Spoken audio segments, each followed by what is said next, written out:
Hello friends, welcome to the political philosopher. Friends, western political thought में हम last chapter अपना Robert Nozick को discuss करेंगे। और रॉबर्ट नॉजिक हम दो पार्ट में देखेंगे या फिर हमारा तीन पार्ट्स भी हो सकता है। तो कोशिश यही रहेगी कि हम 2 से 3 पार्ट्स में रॉबर्ट नॉजिक को डिस्कस करेंगे और बहुत ही बेहतर तरीके से डिस्कस करेंगे। जो चीज़ें आपने अभी तक पढ़ी है, जो चीज़ें नहीं पढ़ी हैं, उन सारी चीज़ों का एक समावेशित तरीके से आपको यहाँ पर प्रस्तुत किया जाएगा कंटेंट को। और एक चीज़ खास बात ध्यान रखना है कि जो बच्चे DSSB की तैयारी कर रहे हैं, DSSB की तैयारी कर रहे हैं, खास करके पॉलिटिकल साइंस PGT के लिए, ठीक है, तो वो बच्चे बार बार ये कमेंट करके ना परेशान हो कि सर आप DSSB के लिए कहाँ पढ़ा रहे हैं। ठीक है, तो DSSB और नेट के सिलेबस में कोई बहुत खास अंतर नहीं है। आपको 90% चीज़ें जो हैं DSSB और नेट में सेम देखने को मिलती हैं। और जो 10% चीज़ें DSSB में अलग से देखने को मिलती हैं, उनके लिए आप अपना DSSB का सिलेबस उठाइए और आप इग्नू की बुक ले लीजिए। ठीक है, इग्नू के कंटेंट या PDF या जो भी जैसा भी आपको मटेरियल मिलता है वहां से आप पढ़ लेंगे तो वो 10% चीजें आपकी कवर हो जाएंगी। और इसके लिए आप पैसा 10,000, 20,000, 50,000 जो भी आप फीसेस पे कर रहे हैं, उन फीस को आप अपना सेव करके रखें। उनको वेस्ट करने की कोई जरूरत नहीं है कि आप 10% चीजों को पढ़ने के लिए 10,000 रुपए इन्वेस्टमेंट कर रहे हैं। ठीक है, तो ऐसा बिल्कुल भी नहीं करना। आपके लिए मैं ये कहता हूं कि चैलेंज के तौर पे चाहे समझें आप, चाहे जो भी समझें आप, कि मैंने जितना पढ़ाया है, चाहे वो लिबर्टी हो, चाहे इक्वलिटी हो, चाहे जस्टिस हो, चाहे हॉब्स लॉ रूसो हो, अगर आपने उन चैप्टर्स को अच्छे से पढ़ा है, उस PDF को अच्छे से पढ़ा है, उसके बाद आप चाहे PYQ के चाहे जो भी क्वेश्चन हो, चाहे वो राजस्थान के क्वेश्चन हो, चाहे हरियाणा के क्वेश्चन हो, चाहे वो DSSB के क्वेश्चन हो, अगर उन क्वेश्चंस आपसे नहीं बनते हैं तब आप मुझसे कमेंट करके पूछिए, सर हमने ये क्वेश्चन, आपका ये वीडियो देखा और उस टॉपिक से मेरा क्वेश्चन नहीं बन रहा है ना। तो ऐसा बहुत ही रेयर चांस होगा कि आपने मेरा वीडियो देखा और क्वेश्चन ना बन रहा हो, क्योंकि सारी चीज़ों को मैंने PPT के थ्रू समराइज वे में या ब्रॉड प्रोस्पेक्टिव वे में मैंने उसको सारे तरीके से एक व्यवस्थित तरीके से प्रस्तुत किया है। इसलिए कोई भी चीज़ बाहर नहीं बचती है कि आपको अलग से पढ़ने की जरूरत पड़े। ठीक है, इसीलिए मैं आपसे बार बार पूछता हूँ कि क्या कंटेंट ज़्यादा पढ़ा रहा हूँ, या आपको ज़्यादा लग रहा है तो मैं शॉर्ट में भी पढ़ा सकता हूँ। तो इस संदर्भ में मैं आपसे इसीलिए बार बार पूछता हूँ। तो इसके लिए आपको बहुत ज़्यादा परेशान होने की जरूरत नहीं है कि आप PGT के अलग से पढ़ेंगे, नेट के लिए अलग से पढ़ेंगे, DSSB के लिए अलग से पढ़ेंगे, BPSC के लिए अलग से पढ़ेंगे। तो आप एक चीज़ पढ़ रहे हैं तो उसमें सारी चीज़ों का समावेश आपको दिखाई पड़ेगा। हाँ, जो चीज़ें नेट के अलावा भी हैं, जैसे RPSC का थोड़ा बहुत सिलेबस, जो कुछ 2-4 चैप्टर अलग हैं, उनको मैं अलग से प्लेलिस्ट बनाकर पढ़ा दूंगा। DSSB के जो कुछ चैप्टर्स अलग होंगे, उनको उनकी प्लेलिस्ट बनाकर मैं अलग से बता दूंगा। आपको बहुत ज़्यादा उसमें 3-5 नहीं करना है, अपना ज़्यादा दिमाग नहीं लगाना है। ठीक है, जो ज़्यादा दिमाग लगाता है वो वही बच्चा फेल होता है। आपको शांति से क्या करना है, आपको ये देखिए, आप 100% सिलेबस आप तैयार नहीं कर पाएंगे कभी भी जीवन में, ये बात ध्यान रखेंगे पहली बात तो। दूसरी चीज क्या है कि 90% चीजें आपको पढ़ाई जा रही तो आप 90% DSSB का रिजल्ट नहीं आता। DSSB का रिजल्ट जो जाता है 55 से 60% में आपका सिलेक्शन हो जाता है। ठीक है, यानी कि अगर आप 170 क्वेश्चन के आसपास कर ले जाएंगे 300 क्वेश्चन में से, तो आप DSSB इजिली क्लियर कर ले जाएंगे, आपका डॉक्यूमेंट वेरिफिकेशन हो जाएगा। ठीक है, तो इसके लिए कोई दिक्कत आपको नहीं होने वाली। तो आप क्यों 100% के चक्कर में पड़े हैं? जब आप 100% खुद नहीं कर पाएंगे एग्जाम में, तो आप 100% के लिए आप 10,000 रुपए एक्स्ट्रा फीस क्यों पेड कर रहे हैं? तो वो चीज आप थोड़ा सा ध्यान रखेंगे। जो टॉपिक बच जाएगा, मैं खुद बोल रहा हूं कि जो टॉपिक बचेगा DSSB के लिए, मैं उसको कवर करा दूंगा। इसके लिए आप अलग से परेशान मत होइए कि अलग से कोई ये मैच, मैं कोई अलग से बैच पढ़ाऊंगा उसके लिए, DSSB के लिए, तो ऐसा बिल्कुल भी नहीं है। तो सारी चीजें इसी में आपको दिखाई पड़ेंगी, चाहे वो DSSB का एग्जाम हो, चाहे वो आप नेट का, चाहे असिस्टेंट प्रोफेसर का, चाहे आप PGT का दे रहे हो, सारे एग्जाम का जो है एक ही जगह पर कंटेंट आपको अवेलेबल करा दिया जा रहा है। ठीक है, चलते हैं रॉबर्ट नॉजिक के बारे में देखते हैं। रॉबर्ट नॉजिक को पढ़ने से पहले कुछ चीजें आपको समझना बहुत जरूरी है।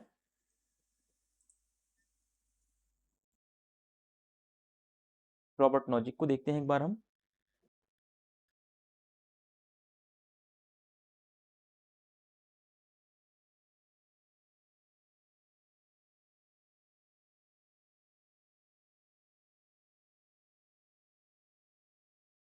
अब देखिए, रॉबर्ट नॉजिक के कुछ कॉन्सेप्ट हैं।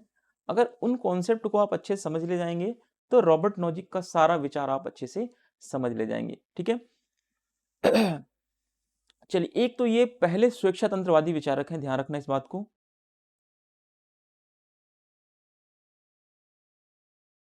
या कह लें हम लिबर्टेरियन थिंकर हैं। ठीक है, या इन्हीं को हम दूसरे नाम से नव उदारवादी के नाम से भी जानते हैं, नियो लिबरल थिंकर के नाम से भी हम इनको जानते हैं।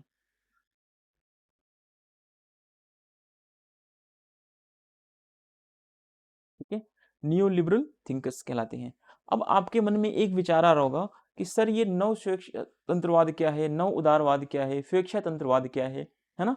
तो यही चीजें क्लियर करने के लिए मैं आपके पास ये वीडियो बनाया हूं, आपके लिए वीडियो बना रहा हूं, है ना, जिससे कि आपका पहले डाउट क्लियर हो, तब आप चीजों को अच्छे तरीके से समझेंगे तो आप बेहतर तरीके से समझ पाएंगे।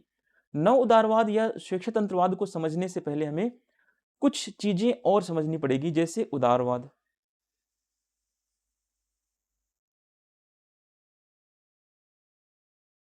ठीक है, अगर बात करें तो हम यहां पर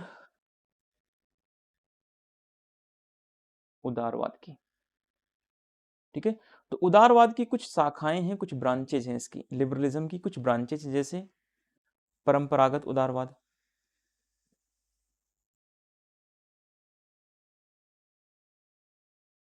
इसी के अलग अलग नाम हैं। इसी को आप शास्त्रीय उदारवाद भी कहते हैं, इसी को आप क्लासिकल लिबरलिज्म भी कहते हैं।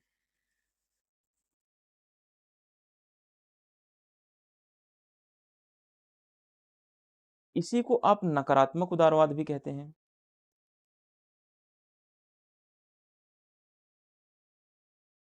या इंग्लिश में कहें तो निगेटिव लिबरलिज्म।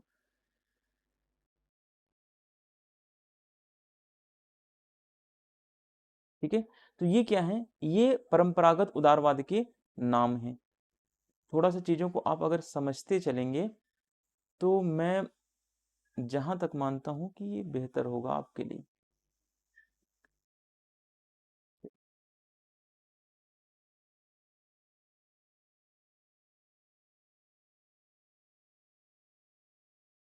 हमें देख रहे हैं परंपरागत उदारवाद को। ठीक है, परंपरागत उदारवाद, या अभी हमने देखा उदारवाद, उदारवाद की ब्रांचेज के बारे में। ठीक है, पहला हम देखेंगे परंपरागत उदारवाद, दूसरा हम देख लेते हैं आधुनिक उदारवाद,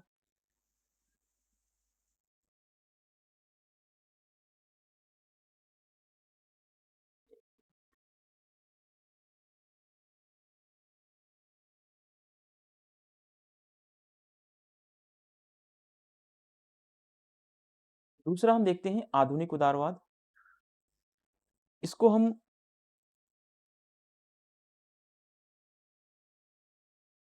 कल्याणकारी राज्य के नाम से भी जानते हैं, इसको हम सकारात्मक उदारवाद के नाम से भी जानते हैं। ठीक है, तीसरा हम जो उदारवाद की ब्रांचेज में रखते हैं वो है आपका नव उदारवाद। या नव उदारवाद का दूसरा नाम क्या है, स्वेच्छा तंत्रवाद।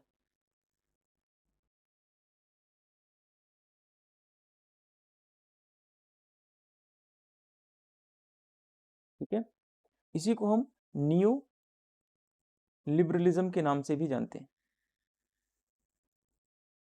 इतनी चीजें आपको अगर उदारवाद के बारे में क्लियर है तो हम चीजों को आगे बढ़ाएंगे। ठीक है, चलिए अब देखते हैं परंपरागत उदारवाद क्या है, इसकी क्या मान्यताएं हैं। जैसे कि परंपरागत उदारवाद कहता है कि राज्य को व्यक्ति के मामलों में हस्तक्षेप नहीं करना चाहिए, हस्तक्षेप नहीं करना चाहिए। राज्य को न्यूनतम होना चाहिए, न्यूनतम कार्य करना चाहिए, न्यूनतम कार्य करे। राज्य जो है रात्रि प्रहरी की तरह रहे, राज्य जो है स्टेट जो है वो नाइट वॉचमैन की तरह रहे। ठीक है, राज्य जो है लेजिस फेयर की तरह काम करे, राज्य जो है बाजार अर्थव्यवस्था में कोई हस्तक्षेप ना करे, यानी कि बाजार अर्थव्यवस्था को मुक्त रहने दिया जाए, को मुक्त रहने दिया जाए। ये क्या है, ये तो उदारवाद की विशेषताएं हैं। अब ठीक यही बात आपको समझ में आनी चाहिए कि जो परंपरागत उदारवाद कहता है उसी का आधुनिक रूप जो है नव उदारवाद या स्वेच्छा तंत्रवाद कहलाता है। ठीक है। फिर अगर हम नव उदारवाद या परंपरागत उदारवाद में और चीजों को ऐड करें तो ये कल्याणकारी कार्यों का विरोध करता है, कल्याणकारी कार्यों का विरोध करता है, राज्य के द्वारा संसाधनों के वितरण का विरोध करता है, संसाधनों के वितरण का विरोध करता है। तो ये सब क्या है, ये सब जो है आपके परंपरागत उदारवाद के जो विचार हैं, जो विचार क्लासिकल लिबरलिज्म के हैं, वही सेम विचार जो है नव उदारवाद के माने जाते हैं। ऐसा कहा जाता है कि परंपरागत उदारवाद की मान्यताओं को आधुनिक समय में पुनर्जीवित करने का काम किसने किया है, नव उदारवादियों ने किया है या स्वेच्छातंत्रवादियों ने किया है। अब बात करते हैं दूसरे नंबर का, आधुनिक उदारवाद। तो ये कल्याणकारी कार्यों का समर्थन करता है, राज्य के द्वारा सकारात्मक कार्यवाही की जानी चाहिए, राज्य के द्वारा तार्किक भेदभाव किया जाना चाहिए, राज्य के द्वारा तात्विक न्याय की स्थापना की जानी चाहिए, तात्विक न्याय की स्थापना। अब ये शब्दावलियां क्या हैं, आपको ये अच्छे तरीके से पहले से ही सारी चीजें समझा दी गई हैं, ठीक है। तो अब यहां पर आपको आधुनिक उदारवाद और नव उदारवाद में अंतर समझ में इजीली आ जाएगा। जो आधुनिक उदारवाद है ये राज्य के कल्याणकारी कार्यों का समर्थन करता है, और जो परंपरागत उदारवाद है, ठीक है, वही आधुनिक समय में नव उदारवाद का मेन लक्षण या मेन उद्देश्य कहलाता है, या स्वेच्छातंत्रवाद का मेन उद्देश्य कहलाता है। तो इन्हीं चीजों के बारे में हमें आज पढ़ना है, स्वेच्छातंत्रवाद के बारे में। और जो परंपरागत उदारवाद की मान्यताएं थी, जो क्लासिकल लिबरलिज्म की मान्यताएं हैं, उन्हीं मान्यताओं को, उन्हीं अजम्पशंस को मॉडर्न टाइम में, आधुनिक समय में नियो लिबरलिज्म के नाम से जानते हैं या नव स्वेच्छातंत्रवाद के नाम से जानते हैं, ठीक है। तो आगे चले हम अपनी पीपीटी की तरफ। अभी आपको पता चल गया कि नॉजिक कैसा विचारक है, रॉबर्ट नॉजिक। रॉबर्ट नॉजिक जो है ये स्वेच्छातंत्रवादी विचारक है। नॉजिक के अलावा हेयक हैं, फ्रीडमैन हैं, है ना, बहुत सारे ऐसे थिंकर्स हैं जो स्वेच्छातंत्रवादी विचारक या नियो लिबर्टेरियन थिंकर्स कहलाते हैं। चलते हैं अपनी पीपीटी की तरफ और देखते हैं कि आज की टॉपिक्स में हमें क्या क्या डिस्कस करना है, ठीक है। स्वेच्छातंत्रवाद शब्द आया था इसलिए मैंने इस टॉपिक को डिस्कस कर लिया कि स्वेच्छातंत्रवाद वास्तव में होता क्या है, क्या इनके कार्य होते हैं। इन कार्यों को अभी आप आगे भी पढ़ेंगे, उनके बारे में डिटेल में पढ़ेंगे, उसके लिए आपको परेशान होने की कोई जरूरत नहीं है। अगर आपको नहीं समझ में आया होगा तो दोबारा से चीजें आपको क्लियर करा दी जाएंगी, ठीक है। रॉबर्ट नॉजिक अमेरिकन दार्शनिक हैं, अमेरिका के फिलोसोफर हैं, और राजनीतिक दर्शन की जो समकालीन स्वेच्छातंत्रवादी धारा है इसके विद्वान माने जाते हैं। यानी आधुनिक समय की स्वेच्छातंत्रवादी विचारधारा के क्या है, ये विद्वान भी कहे जाते हैं।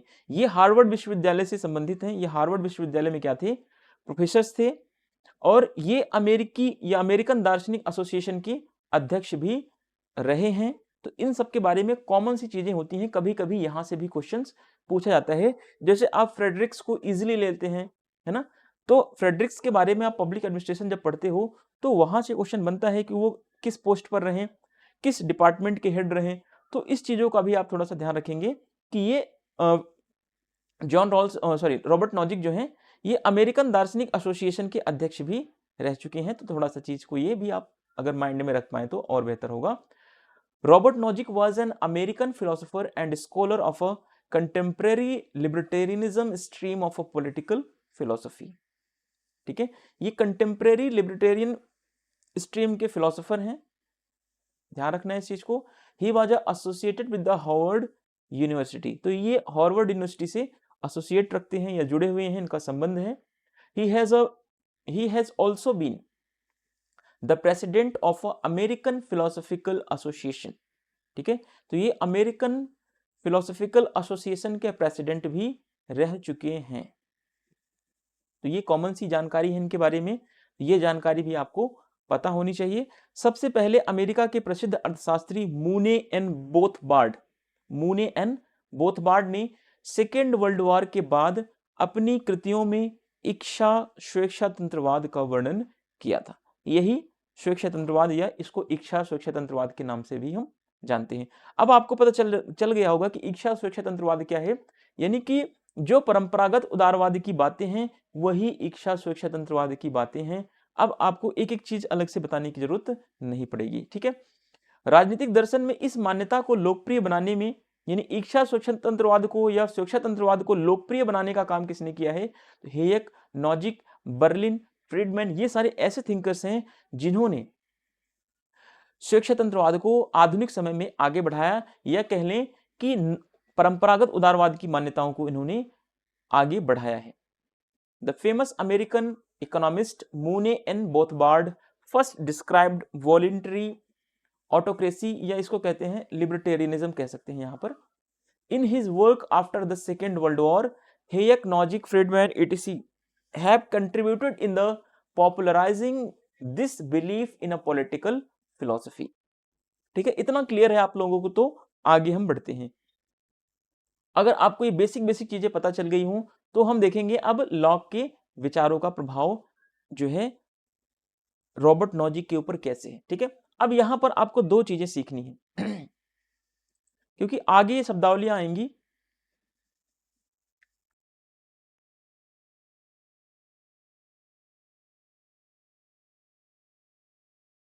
लॉक का प्रभाव, influence of a John Locke.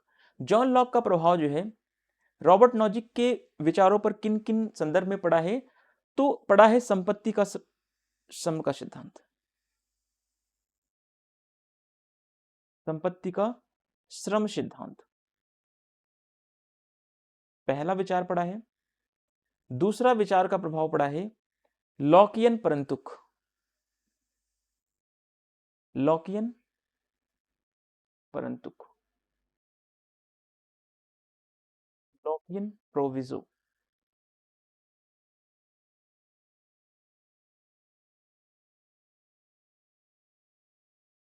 अब संपत्ति का श्रम सिद्धांत क्या कहता है लॉक का, जिसको रॉबर्ट नॉजिक ने अपने विचारों में एक्सेप्ट किया है। लॉक कहता है कि जिस भी प्राकृतिक वस्तु में, जिस भी प्राकृतिक वस्तु में व्यक्ति अपना क्या मिला देता है? श्रम मिला देता है, तो वह प्राकृतिक वस्तु उसकी संपत्ति बन जाती है। ध्यान देना इस बात को कि लॉक कहता है जिस भी नेचुरल कोई गुड्स है, कोई अगर नेचुरल गुड्स है, अगर उसमें कोई इंडिविजुअल्स अपना अगर लेबर इंक्लूड कर देता है तो वह नेचुरल गुड्स क्या हो जाती है? उसकी अपनी प्रॉपर्टी बन जाती है।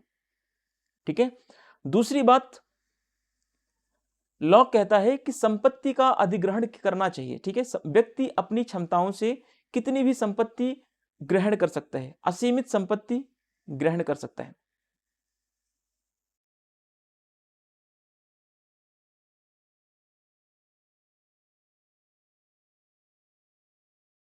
लेकिन शर्त क्या है?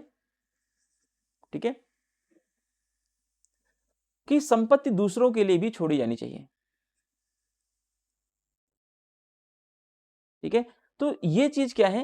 ये यहां पर अगर शर्त अगर लगा दी जाएगी तो यही शर्त क्या बन जाती है? लॉकियन परंतुक बन जाती है। लॉकियन परंतुक में लॉक ने बोला कि संपत्ति का अधिग्रहण व्यक्ति कितना भी करे, लेकिन जो संपत्ति व्यक्ति एक्वायर कर रहा है उस संपत्ति को वो दूसरों के लिए भी छोड़े।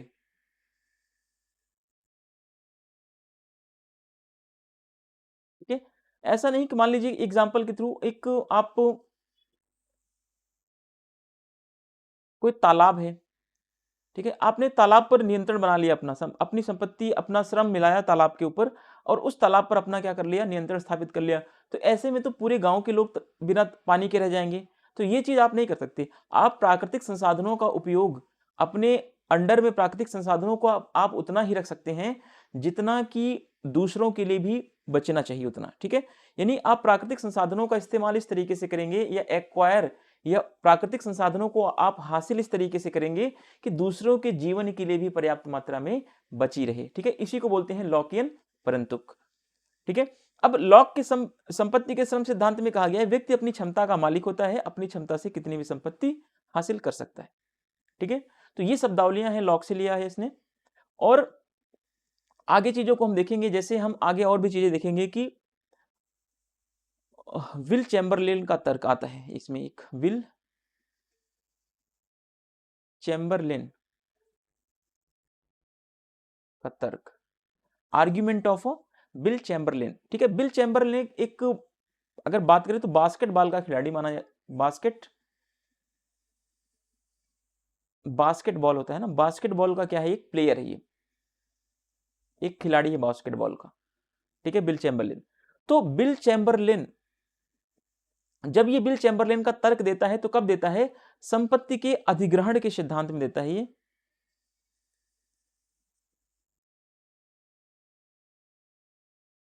संपत्ति के अधिग्रहण के सिद्धांत और संपत्ति के ट्रांसफर का सिद्धांत और संपत्ति का रेक्टिफिकेशन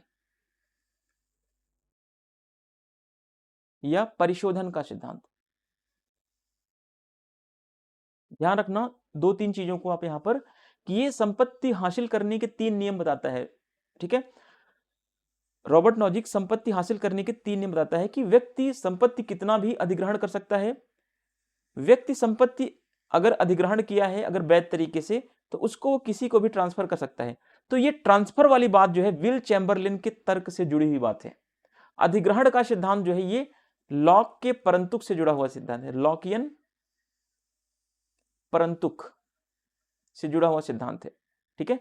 रेक्टिफिकेशन का मतलब है कि अगर संपत्ति गलत तरीके से हासिल की गई है तो राज्य उस संपत्ति को अपने अंडर में ले लेगा और उस व्यक्ति को क्या देगा? दंड देगा, ठीक है। अगर हम बात करें फिर से एक इसको यहां पर समझाने का, संपत्ति अधिग्रहण के 3 नियम। संपत्ति अधिग्रहण के 3 नियम। पहला है संपत्ति का एक्विजिशन यानी अधिग्रहण, संपत्ति का हस्तांतरण और संपत्ति में परिशोधन। परिशोधन राज्य के द्वारा किया जाएगा। परिशोधन का मतलब है कि अगर किसी व्यक्ति ने संपत्ति गलत तरीके से हासिल किया है, गलत तरीके से संपत्ति प्राप्त किया है, तो इस गलत तरीके से प्राप्त किए जाने के कारण उस व्यक्ति की संपत्ति राज्य ले लेगा। राज्य क्या करेगा? ले लेगा। राज्य व्यक्ति को क्या देगा? दंड देगा फिर, ठीक है। इसका मतलब है परिशोधन।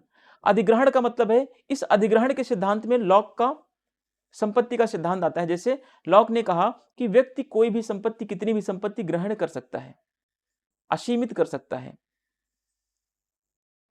ठीक है। तो यही बात कौन कह रहा है? नॉजिक कह रहा है। कि नॉजिक कह रहा है कि व्यक्ति प्राकृतिक वस्तुओं में अपना श्रम मिलाकर कितनी भी संपत्ति हासिल कर सकता है, लेकिन शर्त क्या है संपत्ति हासिल करने के पहले? कि उस प्राकृतिक वस्तु पर पहले से किसी का अधिकार ना हो। प्राकृतिक वस्तु पर पहले से किसी का अधिकार नहीं होना चाहिए, तभी जो है व्यक्ति की ये वास्तविक संपत्ति मानी जाएगी, ठीक है। तो ये क्या है? ये लॉकियन, लॉक का ये संपत्ति का श्रम सिद्धांत जुड़ा हुआ है इससे, संपत्ति का श्रम सिद्धांत जुड़ा हुआ है इससे, ठीक है, अधिग्रहण वाले सिद्धांत से। अब हस्तांतरण वाले सिद्धांत से, कि इसमें नॉजिक कहता है कि व्यक्ति अपनी संपत्ति का हस्तांतरण किसी को भी कर सकता है, किसी को भी कितना भी कर सकता है, जितनी उसकी मर्जी, है ना। शर्त क्या है? कि वह संपत्ति जो है सही तरीके से अर्जित की गई हो, सही तरीके से अर्जित की गई हो, ठीक है। नॉजिक कहता है कि व्यक्ति अपनी संपत्ति किसी को भी कितना भी ट्रांसफर कर सकता है, उसके पास यह अधिकार है। लेकिन शर्त क्या है? कि जो संपत्ति व्यक्ति ट्रांसफर कर रहा है वो संपत्ति जो है वैध तरीके से अर्जित की गई हो, कानूनी तरीके से या सही तरीके से अर्जित की गई हो, तभी व्यक्ति जो है संपत्ति का ट्रांसफर किसी को भी कितना भी कर सकता है, ठीक है। तो इसमें जो है लॉकियन परंतु नहीं होगा, इसमें इसमें आपका जो सिद्धांत लागू होगा इसी संदर्भ में वो देता है विल चैम्बरलिन का तर्क, विल चैम्बरलिन का तर्क देता है। मैं इसी को समझाने का प्रयास कर रहा था, विल चैम्बरलिन का तर्क। अब विल चैम्बरलिन का तर्क एक बार फिर से आप समझ लीजिए, जिससे कि आपको आगे ना दिक्कत हो। विल चैम्बरलिन, विल चैम्बरलिन का तर्क का मतलब है, इसमें नॉजिक ने बताया है कि व्यक्ति ने अगर संपत्ति वैध तरीके से हासिल की है तो संपत्ति का हस्तांतरण वह कर सकता है, संपत्ति का हस्तांतरण या संपत्ति को वह ट्रांसफर कर सकता है। कितना भी कर सकता है, जितनी उसकी मर्जी हो। ठीक है, इसमें उदाहरण देता है बिल चैम्बरलेन के बारे में। नॉजिक कहता है बिल चैम्बरलेन क्या है, एक बास्केटबॉल का खिलाड़ी है, आपको समझना है थोड़ा सा। ठीक है, बास्केटबॉल का क्या है, एक खिलाड़ी है। तो ये खिलाड़ी बना किससे, अपनी क्षमताओं से बना है। अगर कोई व्यक्ति अपनी क्षमताओं से संपत्ति अर्जित कर रहा है तो उसमें किसी प्रकार का कोई रोक टोक नहीं होना चाहिए। ये तो रॉल्स, ये तो लॉक के विचारों से प्रभावित है उसका विचार। लेकिन ट्रांसफर वाली बात जब आती है तो वहां पर बिल चैम्बरलेन का उदाहरण देता है और कहता है नॉजिक कि व्यक्ति अगर बास्केटबॉल का खेल देखने के लिए, व्यक्ति अगर बिल चैम्बरलेन का बास्केटबॉल का खेल देखने के लिए टिकट खरीदते हैं, क्या खरीदते हैं, टिकट खरीदते हैं, तो टिकट व्यक्ति किससे खरीद रहे हैं, अपनी संपत्ति से खरीद रहे हैं। अगर बिल चैम्बरलेन का बास्केटबॉल का खेल देखने के लिए लोगों ने टिकट खरीदा, हजारों लाखों लोगों ने टिकट खरीदा, तो हजारों लाखों लोगों का टिकट में पैसा किसके पास जाएगा, ये बिल चैम्बरलेन के पास जाएगा। तो संपत्ति क्या हो जाएगी, संपत्ति में असमानता आ जाएगी, यानी कि बास्केटबॉल के खिलाड़ी जो बिल चैम्बरलेन है इनके पास संपत्ति ज्यादा हो जाएगी और लोगों के पास संपत्ति कम हो जाएगी। तो क्या जिसके पास संपत्ति ज्यादा है उसके ऊपर टैक्स लगाया जाना चाहिए, क्या बिल चैम्बरलेन के ऊपर टैक्स लगा करके गरीबों का कल्याण किया जाना चाहिए? तो रॉबर्ट नॉजिक कहता है ऐसा बिल्कुल भी नहीं होना चाहिए, क्योंकि रॉबर्ट नॉजिक कह रहा है कि बिल चैम्बरलेन ने अपनी क्षमता से वो संपत्ति हासिल की है और लोगों के पास अधिकार है भैया कि वो अपनी संपत्ति को ट्रांसफर कर सकते हैं, क्योंकि लोगों ने संपत्ति को वैध तरीके से कमाया है। संपत्ति का ट्रांसफर वाला जो सिद्धांत है वही क्या है, बिल चैम्बरलेन के तर्क से जुड़ा हुआ है कि आपके पास अगर आपने संपत्ति को, आपने अगर अपनी प्रॉपर्टी को वैध तरीके से अर्जित किया है, सही तरीके से संपत्ति हासिल की है, तो उस संपत्ति को आप किसी को भी ट्रांसफर कर सकते हो। ठीक है, तो ऐसे में क्या हुआ, जब लोगों ने टिकट खरीदा तो बिल चैम्बरलेन के पास बहुत सारा पैसा आ गया। तो अब सरकार जो है बिल चैम्बरलेन के ऊपर टैक्स नहीं लगा सकती। ये उदाहरण देकर कि बिल चैम्बरलेन के ऊपर टैक्स लगाकर गरीबों का कल्याण किया जाएगा, तो ये बात नॉजिक बिल्कुल विरोध करता है इसका। नॉजिक कहता है कि बिल चैम्बरलेन ने अपनी क्षमता से कमाया है पैसा और राज्य को यह अधिकार नहीं है कि राज्य जो है बिल चैम्बरलेन के ऊपर टैक्स लगाकर गरीबों का, अल्पसंख्यकों का, विकलांगों का या अलग कैटेगरी के लोगों का कल्याण करे। तो ये चीज ध्यान रखना कि बिल चैम्बरलेन का जो उदाहरण देता है वो संपत्ति के हस्तांतरण के संदर्भ में देता है। ठीक है, और संपत्ति का अधिग्रहण जब किया जाता है तो वो लॉक का उदाहरण देता है, लॉक के सम संपत्ति का सिद्धांत का। इतनी चीजें आपको क्लियर होनी चाहिए। ठीक है, अब आगे देखते हैं। ये सारी चीजें आपको आगे आएंगी, इसलिए आपको थोड़ा सा यहां पर अभी समझाना जरूरी था, नहीं तो आपको आगे चल के डायरेक्टली अगर पीपीटी से पढ़ेगी तो हो सकता है थोड़ी सी बहुत दिक्कतें आपको आ सकती हैं। चलिए, अब लॉक के विचारों का प्रभाव आपको समझ में आएगा। नॉजिक ने लॉक से प्रभावित होकर संपत्ति के अधिकार को मुख्य प्राथमिक अधिकार माना है। ठीक है, और अन्य अधिकारों को उसने गौण व द्वितीयक श्रेणी का माना है।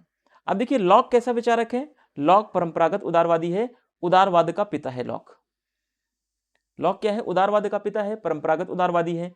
तो अब परंपरागत उदारवादी के जो विचार थे उन्हीं विचारों को नव उदारवादियों ने, स्वेच्छातंत्रवादियों ने आगे बढ़ाया। तो परंपरागत उदारवादी भी जो है संपत्ति के अधिकार को प्राथमिक अधिकार की श्रेणी में रखते थे, तो नॉजिक ने भी संपत्ति के अधिकारों को प्राथमिक अधिकारों की श्रेणी में रखा है। लॉक ने तो यहां तक कहा कि जीवन, स्वतंत्रता और संपत्ति का अधिकार क्या है, व्यक्ति का प्राकृतिक अधिकार है। तो संपत्ति पर लॉक ने सर्वाधिक बल दिया। ठीक है, तो उसी तरीके से संपत्ति के अधिकार पर रॉबर्ट नॉजिक भी ज्यादा बल देता है, क्योंकि ये स्वच्छतंत्रवादी हैं और कहते हैं, जितने भी स्वच्छतंत्रवादी विचारक हैं वे सभी कहते हैं कि व्यक्ति के ऊपर राज्य के द्वारा व्यक्ति की संपत्ति पर किसी भी प्रकार का कोई टैक्स नहीं लगाया जाएगा। क्यों? क्योंकि व्यक्ति ने जो कुछ भी हासिल किया है अपनी क्षमताओं से अर्जित किया है। ठीक है, लेकिन नॉजिक ने रॉल्स के प्राकृतिक कानून की मान्यता को क्या कर दिया, अस्वीकार कर दिया है। ये बात ध्यान रखना, नॉजिक ने लॉक के प्राकृतिक कानूनों की मान्यता को नकार दिया। ठीक है, प्राकृतिक कानून की मान्यता को नॉजिक नकारता है, लेकिन नॉजिक ने लॉक के संपत्ति के अधिकार के विचार को एक्सेप्ट किया है। लॉक के संपत्ति के विचार को एक्सेप्ट किया है, जबकि लॉक ने प्राकृतिक कानून की मान्यता को क्या कर दिया, नॉजिक ने अस्वीकार कर दिया। नॉजिक ने प्राकृतिक कानूनों को क्या बोला कि यह पितृसत्तावाद के अवशेषों की संज्ञा बताया है इसको। ठीक है, तो ये चीजें आपको थोड़ी सी रट कर चलनी पड़ेगी, कुछ चीजें समझ के चलनी पड़ेंगी, इनमें जो कोटेशंस हैं उनको समझना पड़ेगा। The influence of a John Rawls sorry the influence of a John Locke's ideas influenced by Locke, logic has considered the right to property as a primary and primary rights and other rights as a secondary and the secondary। ठीक है, और दूसरे जो rights हैं क्या मानता है उसको, लॉजिक कहता है दूसरे राइट्स क्या हैं, दूसरे राइट्स सेकेंडरी हैं और प्रॉपर्टी का राइट क्या है, एज अ प्राइमरी है। ठीक है, तो ये चीज आपको ध्यान रखना है। But logic had completely rejected the locks concept of a natural law. ठीक है, लॉक के जो नेचुरल लॉ का कॉन्सेप्ट है उसको रॉबर्ट नॉजिक ने क्या कर दिया है, रिजेक्ट कर दिया है। Nozick has called the natural law as a vestiges of a patriarchy.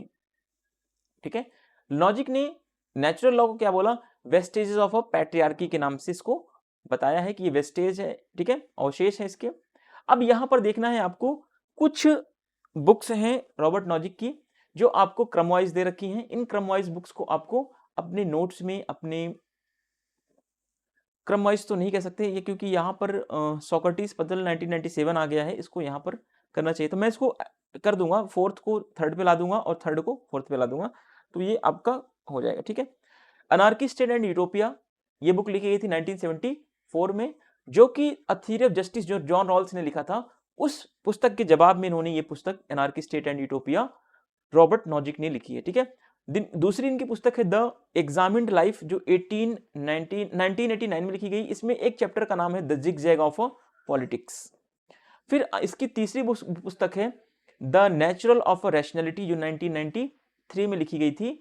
फिर इसके बाद आती है इसकी चौथी पुस्तक सोक्रेटिक पजल्स, जो 1997 में लिखी गई थी। इन पुस्तकों को आप अच्छे से क्रम वाइज जरूर याद रखें। हालांकि मैं इसमें ऊपर नीचे क्रम हो गया है तो उसको मैं सही कर दूंगा, जब आपको पीडीएफ मिलेगी तो ये क्रम वाइज सही होके मिलेंगे। ठीक है, तो अब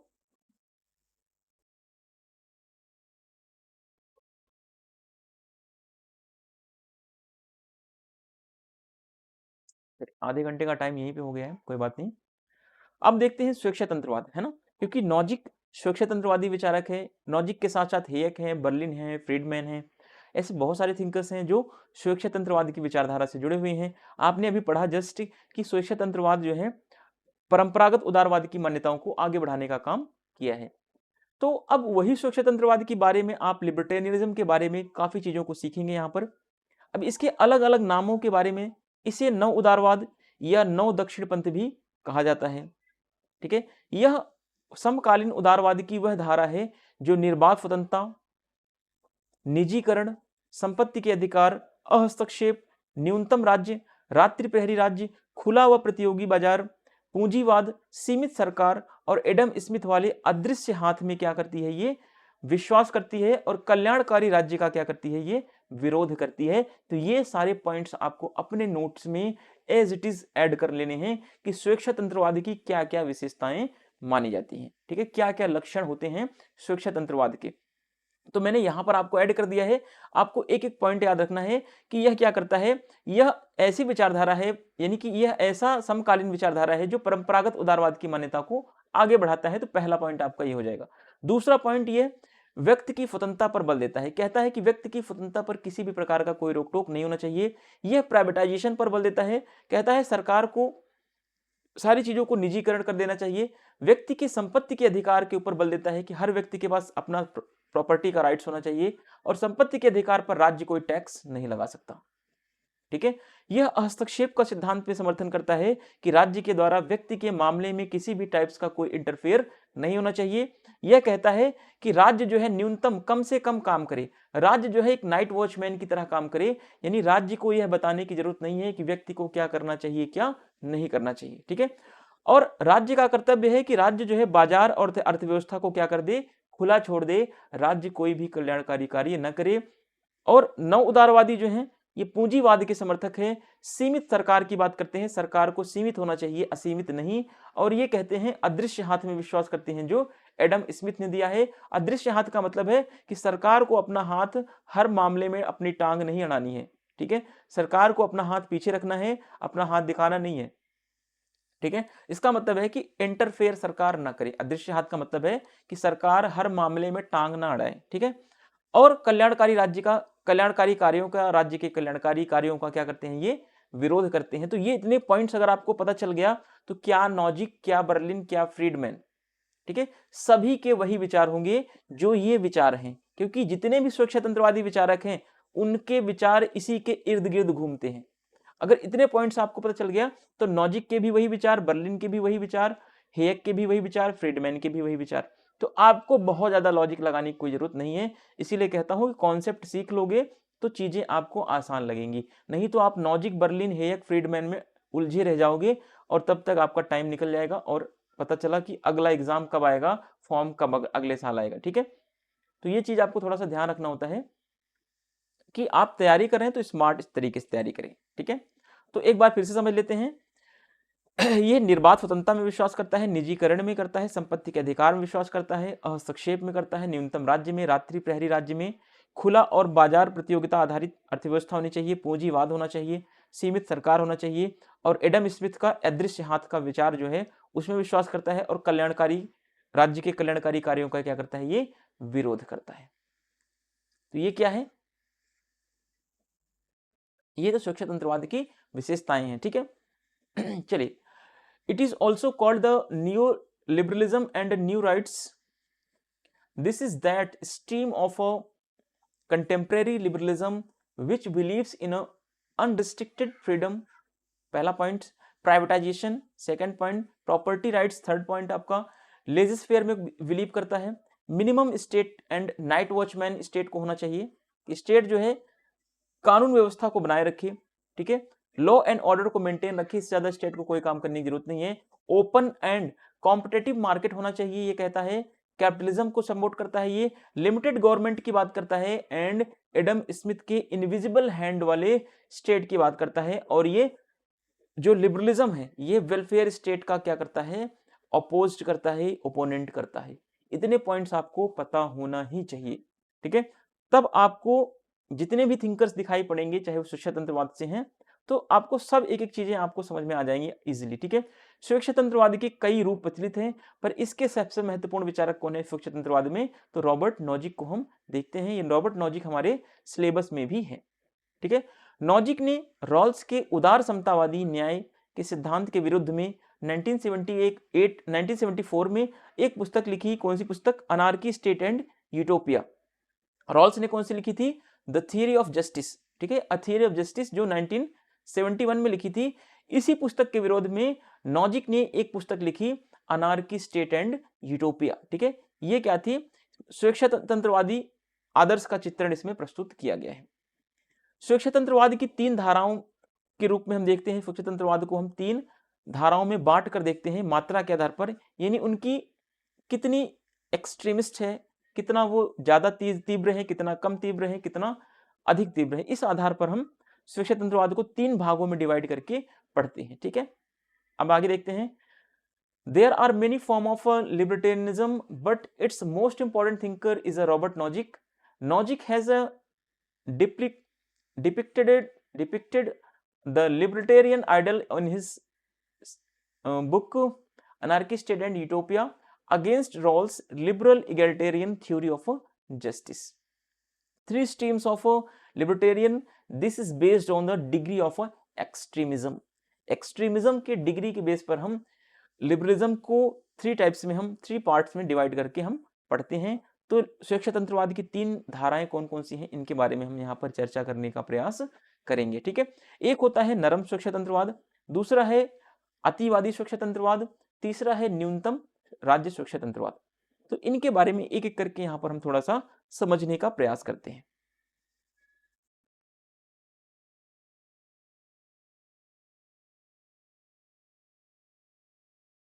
चलिए आगे देखते हैं हम चीजों को। पहले देखेंगे नरम स्वच्छतंत्रवाद क्या है। ये स्वतंत्र बाजार व सीमित सरकार पर बल तो देते हैं, निजी क्षेत्र को वरीयता देते हैं, पर सरकार की कल्याणकारी भूमिका का पूर्णतः विरोध ये नहीं करते। ये कहते हैं कि सरकार को थोड़ा बहुत कल्याणकारी कार्य करना चाहिए, ठीक है। सुरक्षा के साथ कुछ कल्याणकारी कार्यों का ये समर्थन करते हैं। इसमें जैसे फ्रेडरिक हेयक आते हैं, मिल्टन फ्रीडमैन आते हैं। ठीक है, फ्रेडरिक हेयक और मिल्टन फ्रीडमैन को हम रख सकते हैं। लेकिन बेसिकली अगर देखा जाए तो जितने भी स्वच्छतंत्रवादी विचारक हैं, वे कोई भी स्वच्छतंत्रवादी विचारक कभी भी कल्याणकारी कार्यों का समर्थन नहीं करता। यहां तक कि हेग जैसे विचारकों ने अपनी पुस्तक द रोड टू सर्फडम में कहा कि राज्य का हर वो कल्याणकारी व्यक्ति को दासता की तरफ ले जाता है। ठीक है, राज्य के द्वारा किया जाने वाला हर कल्याणकारी कार्य व्यक्ति के लिए दासता का मार्ग प्रदर्शित करता है। ठीक है, तो ये सारी चीजें आपने, आई थिंक मुझे लगता है कि जब आपने जस्टिस वाला चैप्टर पढ़ा होगा या इक्वलिटी का चैप्टर पढ़ा होगा तो वहां पर आपने सारी चीजों को डिस्कस किया होगा। ठीक है, देखा होगा। अब दूसरा देखते हैं, अतिवादी सिद्धांत या अति स्वच्छतंत्रवादी सिद्धांत क्या है। यह अराजकतावाद पूंजीवाद का समर्थन करता है और यह सीमित सरकार की बजाय सरकार नहीं चाहता, यह कहता है सरकार हमें चाहिए ही नहीं। सीमित तो बात की बात है, हमें सरकार ही नहीं चाहिए। ठीक है, ये पुलिस सुरक्षा व राष्ट्रीय सुरक्षा तक जो कार्य जो है ये निजी प्राइवेट हाथों में सौंपना चाहते हैं। कह रहे हैं कि सरकार के कार्य हाथों में कोई कार्य नहीं होना चाहिए, सारे कार्य जो है निजी कंपनियों के हाथों में दे दिया जाना चाहिए। इनका उद्देश्य न सुरक्षा और न ही कल्याण है। ठीक है, ये कहते हैं राज्य जो है न सुरक्षा करेगी और न ही कल्याण करेगी। इसके समर्थक हैं मुरे रोथबार्ड और डेविड फ्रीडमैन। डेविड फ्रीडमैन को हम मिल्टन फ्रीडमैन के बेटे माने जाते हैं, डेविड फ्रीडमैन। ठीक है, अब न्यूनतम राज्य स्वच्छतंत्रवाद क्या है। यह मध्यम मार्गी विचारधारा है। ठीक है, नरम और अतिवाद के बीच में यह मानी जाती है। न्यूनतम राज्य स्वच्छतंत्रवाद या न्यूनतम स्वच्छतंत्रवाद इसको हम बोल सकते हैं। यही सबसे ज्यादा प्रचलित है और ये राज्य को सुरक्षा का तो काम देती है पर राज्य को कल्याण का काम ये नहीं देती। तो जो सबसे ज्यादा रिलेवेंट टॉपिक है, जो सबसे ज्यादा पढ़ा जाता है, हम इसी को पढ़ते हैं, न्यूनतम राज्य स्वच्छतंत्रवाद को। ठीक है, नॉजिक जो है अर्ध अराजकतावादी विचारक माना जाता है। इसके समर्थकों में अगर बात करें तो Ayn Rand and Robert Nozick माने जाते हैं। तो इस तरीके से कुछ चीजों को आपने अभी यहां पर देखा। लेकिन बेसिकली जो आइडिया आपने यहां पर पढ़ा है ऊपर स्वच्छतंत्रवाद का, यही स्वच्छतंत्रवाद की मेन आइडियाज माने जाते हैं। कल्याणकारी कार्यों का ये विरोध करते हैं। ठीक है, सेम वही चीजें जो है थ्री स्ट्रीम्स ऑफ लिबर्टेरियनिज्म की बात की गई है। सॉफ्ट लिबर्टेरियनिज्म है और एक्सट्रीमिस्ट लिबर्टेरियनिज्म है और आपका मिनिमल स्टेट लिबर्टेरियनिज्म है। ठीक है, तो अब इसमें देखिए free market and limited government की बात तो की गई है, पर साथ के साथ इसमें जो है वेलफेयर रोल ऑफ गवर्नमेंट की बात भी की गई है। ये चीज भी आप थोड़ा सा ध्यान रखेंगे। ठीक है, अब along with the security they also support some welfare activist. ठीक है, ये सब कुछ एक्टिविटीज की बात करते हैं सिक्योरिटी के साथ साथ, कि राज्य को, स्टेट को कुछ सिक्योरिटी तो करनी चाहिए, लेकिन स्टेट को सिक्योरिटी के साथ साथ लोगों के लिए कुछ वेलफेयर वर्क भी करना चाहिए। इसके सपोर्टरों में फ्रेडरिक हायक आते हैं, मिल्टन फ्रीडमैन आते हैं, है ना। जिनको भी ये लग रहा होगा कि सर आपने नीला पीला नहीं किया है हमारे वाले में, हिंदी में, तो हिंदी में पीडीएफ जब करूंगा तो फिर से, अभी पीपीटी में बहुत सारा काम है ना, इसमें नीला पीला कर दिया जाएगा, उसकी चिंता आप मत कीजिएगा, है ना। आप लोगों का ध्यान रहता है कि हाँ ये वाला नीला है तो ये वाला जल्दी पढ़ना है इसी को। ठीक है, अब एक्सट्रीमिस्ट में देखते हैं, this is a support of anarchic capitalism. ये ऐसे अराजकतावादी विचारों का समर्थन करते हैं, ये अराजकतावादी पूंजीवाद का ये समर्थन करते हैं। They are in a favour of no government instead of limited government. ठीक है, ये लिमिटेड गवर्नमेंट के बजाय गवर्नमेंट ही नहीं चाहते, कहते हैं नो गवर्नमेंट, हमें गवर्नमेंट चाहिए नहीं। ठीक है, they want to hand over the work of a police security and even national security to private hands। ठीक है, यहां तक कि ये कहते हैं कि police security and national security जो है ये इनको प्राइवेट सिक्योरिटी या प्राइवेट हाथों में इसको हैंड ओवर कर देना चाहिए। Their aim is a neither security nor a welfare. इनका उद्देश्य क्या है, ना तो सिक्योरिटी है और ना ही वेलफेयर है। ठीक है, इसमें सपोर्टर में इसके आते हैं मरी रोथबार्ड आते हैं, डेविड फ्रीडमैन आते हैं, ये सारी थिंकर्स आते हैं। फिर मिनिमल स्टेट की जो लिबर्टेरियनिज्म की बात जो है ये रॉबर्ट नॉजिक इसके समर्थक है और यही सबसे ज्यादा लिबरल या सबसे ज्यादा रिलेवेंट टॉपिक यही माना गया है। This is a moderate stream between moderate and extremist. This is the most popular one. This gives the state the responsibility of security but not welfare. ठीक है, स्टेट को सिक्योरिटी की रिस्पॉन्सिबिलिटी मिली है but not welfare की, welfare का responsibility नहीं मिला है। Nozick is a semi anarchist. ठीक है, और सपोर्टर इसके आपको एनी रैंड और रॉबर्ट नॉजिक माने जाते हैं। तो बेसिकली रॉबर्ट नॉजिक को ही रखते हैं, ठीक है। अब रॉबर्ट नॉजिक के हम प्रमुख विचारों को देखेंगे कि रॉबर्ट नॉजिक के क्या क्या विचार हमें पढ़ने हैं, ठीक है, क्या क्या विचार हमें रॉबर्ट नॉजिक के बारे में पढ़ना है आगे चल के। तो इन चीजों के बारे में हम एक एक करके समझेंगे रॉबर्ट नॉजिक के विचारों को, ठीक है। जैसे हम पहले पढ़ेंगे महत्वाकांक्षा संवेदनशील व सक्षमता असंवेदनशील क्या है, फिर साध्यमूलक और ऐतिहासिक न्याय का सिद्धांत क्या है, न्याय का अधिकारिता सिद्धांत क्या है। अब यहां पर थोड़ा सा एक चीज और समझ लीजिए आप, न्याय का अधिकारिता सिद्धांत जब हम पढ़ेंगे तो इसी न्याय के अधिकारिता सिद्धांत में लॉकियन परंतुक भी जुड़ा हुआ है और बिल चैम्बरलेन का तर्क भी जुड़ा हुआ है। तो इसको हम कंबाइन करके टॉपिक हम अलग अलग पढ़ेंगे, लेकिन आपको तीनों को इसी में एक साथ पढ़ना है कि जब न्याय का अधिकारिता का सिद्धांत देता है, जब एंटाइटलमेंट की थियरी देता है, जस्टिस का एंटाइटलमेंट की थियरी जब रॉबर्ट नॉजिक देता है, तो उसमें वो लॉकियन परंतुक की बात भी करता है और बिल चैम्बरलेन के तर्क का भी उदाहरण देता है, ठीक है। फिर इसके बाद हम पढ़ेंगे न्यूनतम राज्य का विचार क्या है रॉबर्ट नॉजिक का।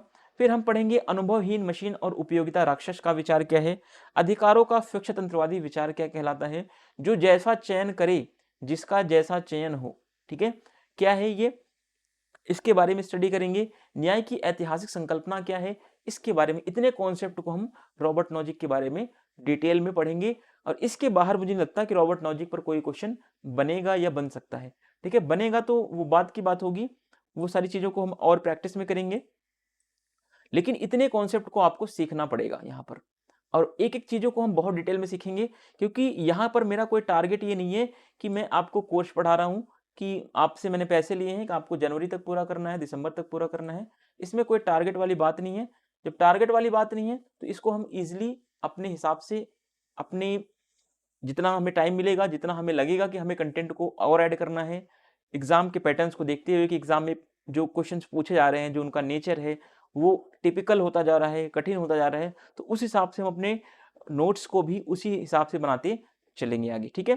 तो ये सारी चीजों को हम एक एक करके यहाँ पर पढ़ेंगे, और जैसे से हम विचारों को आगे पढ़ते जाएंगे उन सारे सिद्धांतों को आप अच्छे से समझते चलिएगा। जो चीजें समझ में ना आए तो प्लीज उन चीजों को कमेंट जरूर कीजिएगा, ठीक है। अब यहाँ पर भी वही चीजें हैं, नॉजिक्स की आइडियाज के बारे में देखेंगे, एम्बिशन सेंसिटिव एंड इंडोवेंट सेंसिटिव, ठीक है, इनसेंसिटिव, ठीक है। फिर the principle of and state and historical justice क्या है, एंटाइटलमेंट थ्योरी ऑफ जस्टिस क्या है, लॉकियन कंडीशन या लॉकियन प्रोविजो क्या है, विल चैम्बरलेन्स आर्गुमेंट क्या है, फिर state the idea of a minimal state क्या है, राज्य का न्यूनतम विचार क्या है, the naive machine and utility monster क्या है, फिर लिबर्टेरियन व्यूज ऑफ राइट्स के ऊपर देखेंगे। फिर इसके साथ साथ हम देखेंगे कि however choose whatever his choice, his historical concept of justice. तो ये सारे कॉन्सेप्ट हिंदी और इंग्लिश दोनों मीडियम में अभी तक आपको मिल रहे हैं और आगे भी मिलते रहेंगे। तो एक एक करके हम समझने का प्रयास करते हैं, क्योंकि ये सारे कॉन्सेप्ट को हम 3 पार्ट में देखेंगे, है ना। वीडियो बड़ी होगी तो इसलिए आज के पार्ट्स में हम सारी चीजों को डिस्कस नहीं कर पाएंगे, तो कुछ पार्ट्स को हम आज डिस्कस करने का प्रयास करते हैं, और आगे वीडियो जैसे से आती जाएंगी उनमें आपको सारी चीजें कवर होती मिलती जाएंगी, ठीक है। अब पहला आज देखते हैं महत्वाकांक्षी संवेदनशील व सक्षमता असंवेदनशील क्या है, ठीक है। Ambition sensitive and endowment insensitive क्या है ये चीजें, ठीक है। आपने असंवेदनशील, महत्वाकांक्षा संवेदनशील शब्दावलियों को आपने पहले पढ़ा था जब हम संसाधन समतावादी रोनाल्ड डॉल्किन के बारे में बात कर रहे थे, ठीक है, रोनाल्ड डॉर्किन के बारे में बात कर रहे थे, संसाधनों की समानता की बात करते हैं, ठीक है। नीलामी, बीमा योजना, ईर्ष्या परीक्षण, महत्वाकांक्षा संवेदनशील आदि शब्दावली जो है उदार समतावादी विचारक रोनाल्ड डॉर्किन की शब्दावलियां हैं या इनकी देन मानी जाती है। इनकी फेमस बुक जो है taking right seriously, taking right seriously, ठीक है। तो ये इनकी फेमस बुक है, इन चीजों को आप अच्छे से ध्यान रखेंगे। चलिए अब देखिए, नॉजिक के न्याय सिद्धांत को इन शब्दावलियों के माध्यम से भी हम समझ सकते हैं या समझा जा सकता है कि महत्वाकांक्षा संवेदनशील क्या होता है। इनके माध्यम से हम नॉजिक के न्याय सिद्धांत को समझने का प्रयास हम आज करेंगे और इन्हीं संदर्भ को आगे देखते हुए अपने वीडियो लेक्चर सीरीज को हम आगे बढ़ाएंगे। ठीक है, terms like auction, insurance scheme, jealous test, ambition sensitive etc are the contribution of a liberal egalitarian thinker Ronald Dworkin। ठीक है, Nogic's theory of a justice can be also understood through these terms। ठीक है, तो हम इन्हीं terms के through जो है नॉजिक्स के थियरी ऑफ जस्टिस को समझने का प्रयास करेंगे, नॉजिक के न्याय सिद्धांत को हम समझने का प्रयास करेंगे। चल देखते हैं कि सक्षमता असंवेदनशील क्या है, इंडोमेंट इनसेंसिटिव क्या होता है, क्या कहलाता है। ठीक है, क्या मायने हैं इसके। सक्षमता का तात्पर्य है, सक्षमता यानी एबिलिटी, इसका मतलब क्या है कि व्यक्ति की प्रकृति, प्रदत्त योग्यता और जन्म के समय ही उसकी सामाजिक और आर्थिक स्थिति को देख सकते हैं। ठीक है, अब व्यक्ति को कुछ जन्म से उसके अंदर योग्यता मिलती है, उसकी सामाजिक और आर्थिक स्थिति जो है जन्म से ही मिल जाती है किसी व्यक्ति को, है ना। कोई व्यक्ति जो है बहुत ही बड़े घराने में पैदा होता है, कोई व्यक्ति गरीब घर में पैदा होता है, लेकिन योग्यता की बात करें तो व्यक्ति को जन्म से ही कुछ योग्यताएं, कुछ मानसिक योग्यताएं, शारीरिक योग्यताएं, शारीरिक क्षमताएं, ये सारी चीजें होती हैं मिल जाती हैं। ठीक है, रॉल्स और डॉर्किन संसाधनों का वितरण करते समय समानता पर बल देते हैं। ध्यान रखना कि जब रॉल्स और डॉर्किन दोनों कैसे विचारक हैं, दोनों समतावादी विचारक हैं।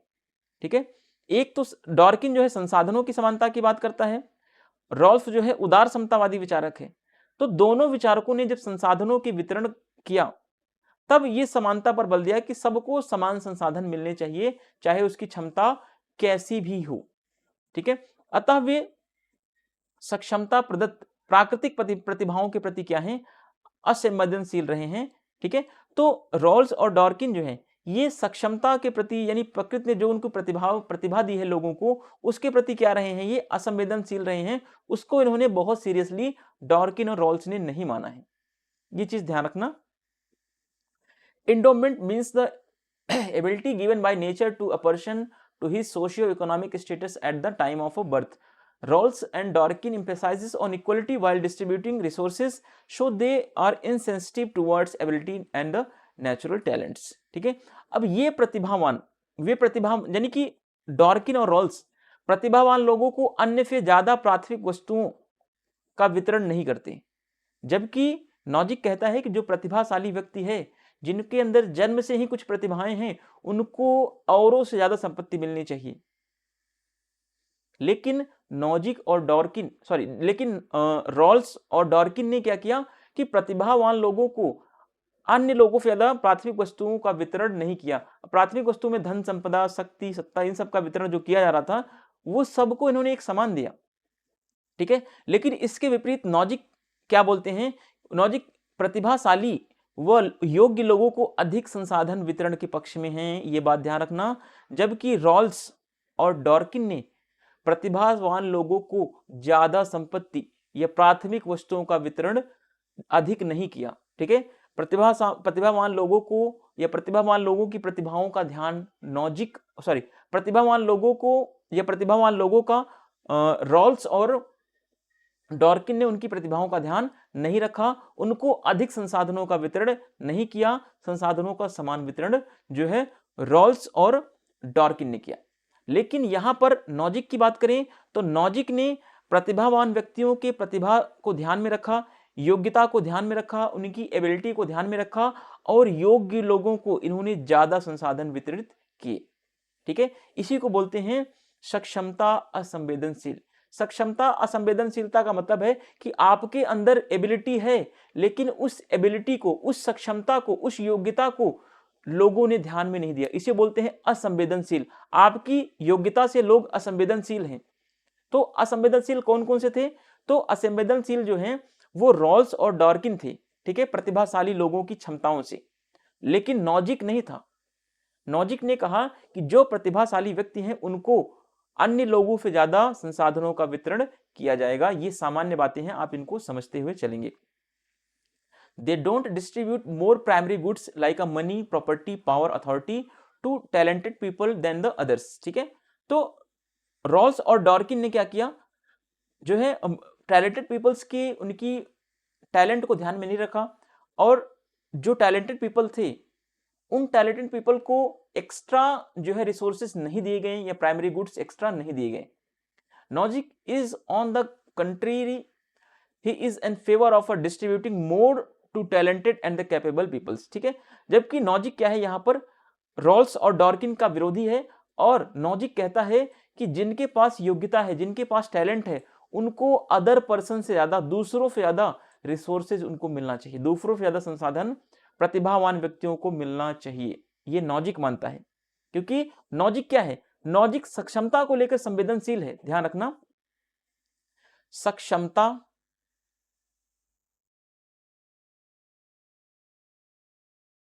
संवेदनशील कौन है, नॉजिक है। क्योंकि नॉजिक सक्षमता संवेदनशील का मतलब है कि नॉजिक जो है योग्यता को लेकर चिंतित रहता है, योग्यता को ध्यान में रखता है। वो संसाधनों का वितरण वो योग्यता के आधार पर करता है। नॉजिक नॉजिक कहता है जिसके पास ज्यादा क्षमताएं हैं उसको ज्यादा संसाधन मिलेंगे। लेकिन वहीं पर सक्षमता असंवेदनशील की बात करें तो कौन है, रॉल्स है और डॉर्किन है। रॉल्फ डॉर्किन ने व्यक्ति की योग्यता का ध्यान नहीं रखा और सबको समान संसाधन दिया, जबकि नॉजिक ने क्या बोला कि जिनके अंदर सक्षमता है, जिनके अंदर योग्यता है, उनको और ज्यादा संसाधन मिलना चाहिए, उनको और ज्यादा वस्तुएं, संसाधन या प्राकृतिक वस्तुएं मिलनी चाहिए, ऐसा नॉजिक कहता है। लेकिन इसी को बोला गया सक्षमता संवेदनशील। लेकिन रॉल्स और डॉर्किन ने क्या किया, सक्षमता के प्रति असंवेदनशील भावना व्यक्त की, यानी योग्यता को इन्होंने ध्यान में नहीं रखा, इन्होंने आवश्यकता पर ज्यादा बल दिया। ध्यान रखना, ठीक है। अब देखते हैं, आपने पढ़ लिया सक्षमता असंवेदनशील, और अब देखते हैं दूसरा महत्वाकांक्षा संवेदनशील क्या है। इसका तात्पर्य यह है कि लोगों का भाग्य महत्वाकांक्षा पर क्या है, निर्भर होता है। ठीक है, लोगों का भाग्य, लोगों का फेट जो है वो महत्वाकांक्षा पर निर्भर होता है। प्रत्येक व्यक्ति को खुद द्वारा चुने हुए विकल्प की कीमत अदा करनी पड़ती है। यानी जैसा आप अपना चुनेंगे, है ना, जैसा आप एक्टिविटी करेंगे उसी के द्वारा आपको क्या मिलेगा, उसका रिजल्ट मिलेगा। अगर कोई अमीर है तो वह अपनी महत्वाकांक्षी व योग्यता के बल पर है। अगर सीधी सी बात है, अगर कोई अमीर है तो अपनी योग्यता और महत्वाकांक्षा के बल पर है। अगर कोई गरीब है तो भी वह अपनी योजनाओं की वजह से ही है। ठीक है, इसको हम कह सकते हैं जो जैसा चयन करे, जिसका जैसा चयन हो, यह भी हो सकता है। ठीक है, this means that the fate of the people depends on ambition. Every person has to pay the price for the choices he makes. If someone is a rich, is a because it is because of his ambition and ability, and if he is a poor, he is because of his own plans। ठीक है, अगर कोई अमीर है तो वो अपनी ambition और अपनी एबिलिटी के कारण अमीर है। अगर कोई गरीब है तो किस लिए, अपनी प्लानिंग्स की वजह से गरीब है, उसने काम नहीं किया इसलिए गरीब है। जिसके अंदर योग्यता है उसने अपनी योग्यता के बल पर पैसा कमाया, अमीर बना। जिसके अंदर योग्यता नहीं है वो क्या है, गरीब बन गया।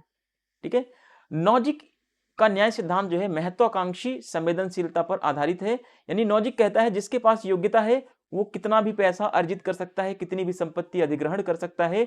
जिसके पास योग्यता नहीं वो गरीब बना रहे बेचारा। ठीक है, तो इस प्रकार नॉजिक जो है सक्षमता संवेदनशील और महत्वाकांक्षा संवेदनशील दोनों है। सक्षमता संवेदनशील का मतलब है कि जो योग्य हैं, कि योग्यता का ध्यान रखा, इसने योग्यता का क्या किया, ध्यान रखा। और योग्य व्यक्तियों को क्या किया, नॉजिक ने योग्य व्यक्तियों को ज्यादा संसाधन वितरित किए, ज्यादा संसाधन वितरित किया। जबकि सक्षमता असंवेदनशील, अगर बात करें सक्षमता असंवेदनशील कौन रहा है, तो सक्षमता असंवेदनशील रहा है रॉल्स, रहा है डॉर्किन। क्योंकि रॉल्स और डॉर्किन ने प्रतिभावान व्यक्ति की प्रतिभा का ध्यान नहीं रखा, प्रतिभावान व्यक्ति की प्रतिभा का ध्यान नहीं रखा, और योग्यता वाले व्यक्तियों को, योग्य व्यक्तियों को अधिक संसाधन नहीं दिया, अधिक संसाधन नहीं वितरित किया।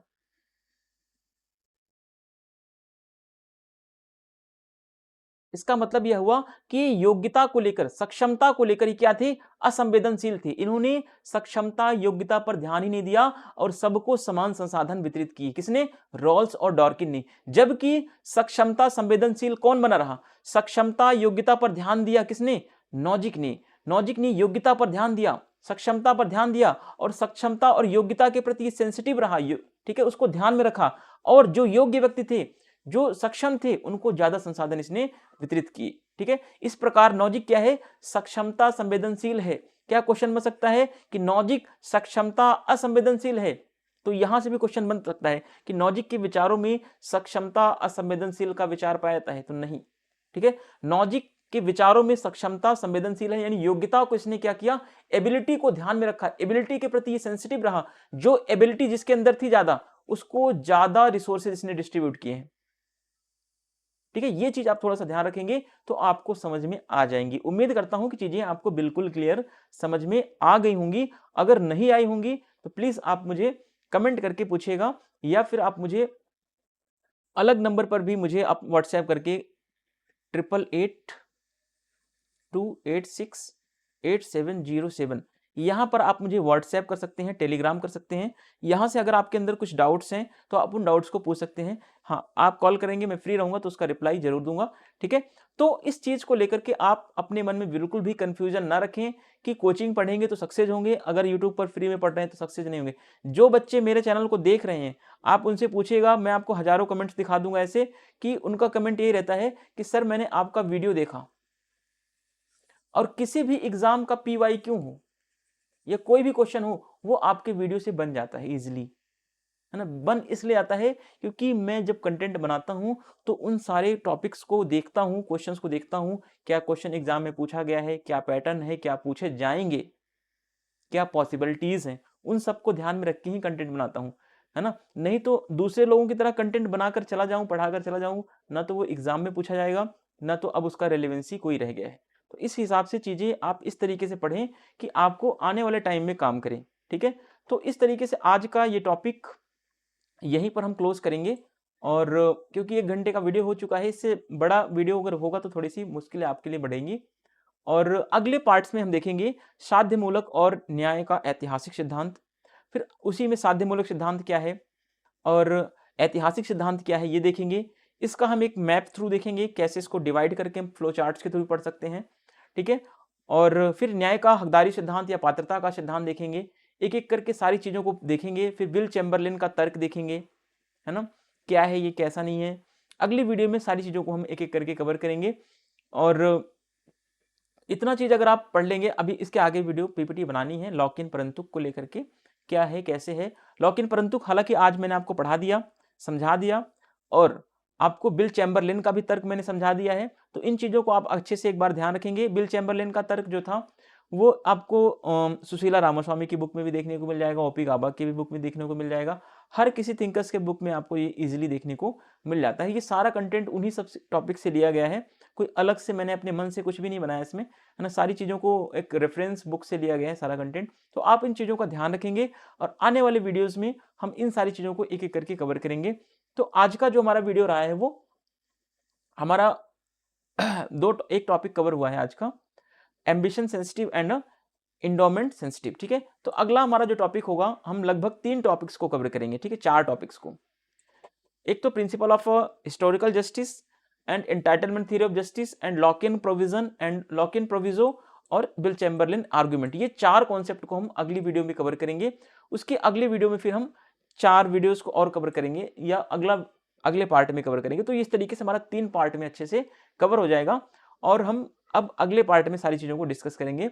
वीडियो पसंद आया हो, वीडियो समझ में आई हो तो प्लीज़ कमेंट जरूर कीजिएगा, और चैनल पर नए हैं तो चैनल को लाइक, सब्सक्राइब और शेयर जरूर कीजिए। मिलते हैं नेक्स्ट वीडियो में। Thank you, thanks for watching.